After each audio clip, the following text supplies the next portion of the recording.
மனிதருடைய மனதை ஆட்டுவிப்பது பயம். மனிதன் வாழ்வில் எப்போதும் பயத்தை தோற்றுவிக்கிறான். அனைவரும் வாழ்வில் ஒரு வழியை தேர்ந்தெடுப்பர். அந்த செயல் கூட மனபயத்தின் அறிகுறியே ஆகும். ஆனால் அந்த பயமானது ஏன் தோன்றுகிறது? சிந்தித்ததுண்டா?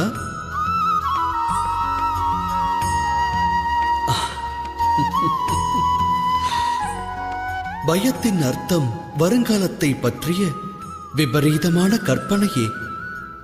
காலத்தை கட்டுப்படுத்துவது யார்?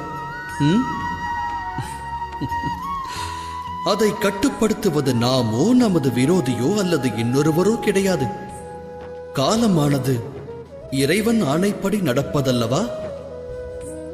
அவ்வாறு இருக்க தமக்கு ஒருவர் இன்னல்களை விளைவிக்க திட்டங்களை வகுப்பார் என்றால் உண்மையில் அவரால் தமக்கு இன்னல் விளைவிக்க இயலுமா?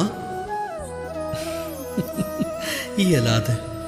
ஆனால் பயம் கொண்ட ஒரு இதயமானது பெரும் ஆபத்தை விளைவிக்க வல்லது. இது சத்தியமல்லவா?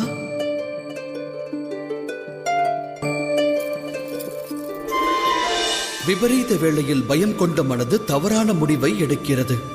விபரீதத்தை அது மேலும் வினையாக்குகிறது. ஆனால் நம்பிக்கை கொண்ட மனமானது விபரீத வேளையையும் வெகு இலகுவாக வென்று காட்ட வல்லது. அதாவது மனிதன் தனது இதயத்தில் எந்த விபரீதம் நடக்கக்கூடாது என்று பயத்திற்கு இடமளிக்கிறானோ அது நடக்கிறது. இது உண்மையல்லவா? சிந்தித்து செயலாற்றுங்கள்.